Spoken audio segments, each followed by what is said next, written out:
ಗೆಂದನೋ ಈ ಪುಷ್ಪಯೋಗ್ಯ ನಿನ್ನರಸಿ ರುಕ್ಮಿಣಿಗೆಂದನೋ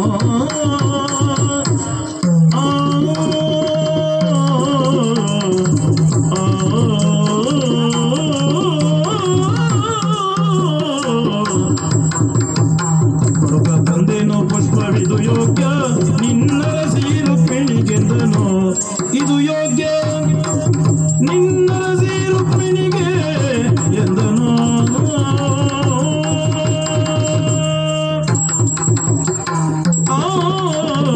ಹೂವನ್ನು ತಂದಂತ ನನಗೆ ಮರುಪ್ರಶ್ನೆಯನ್ನು ಇಡುತ್ತಾ ಇದ್ದೀರಿ. ಈ ಪುಷ್ಪದ ವಿಶೇಷತೆಗಳೇನು? ಎಲ್ಲ ಹೂವಿನ ಹಾಗೆ ಇದು ಅಲ್ಲ ದೇವ. ಮತ್ತೆ ಇದರ ಹೆಸರೇ ಸೂಚಿಸುತ್ತದೆ ಪಾರಿಜಾತ ಎನ್ನುವುದಾಗಿ.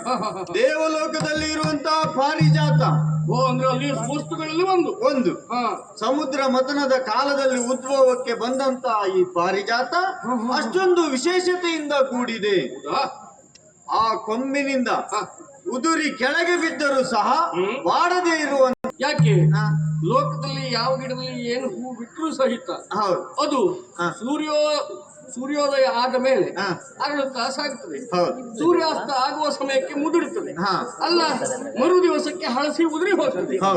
ಆದ್ರೆ ಈ ಹೂವು ಬಾಡುವುದೇ ಇಲ್ಲ, ಮುದುಡುವುದೇ ಇಲ್ಲ, ಅರಳುತ್ತ ಹಾಗೆ ಬಿಸಿಲು, ಗಾಳಿ, ಮಳೆ, ಚಳಿ, ಗುಡುಗು, ಮಿಂಚು ಯಾವುದು ಬಂದ್ರೂ ಏನೂ ಆಗುವುದಿಲ್ಲ. ಹಾಗೆ ಅಷ್ಟೊಂದು ವಿಶೇಷತೆ.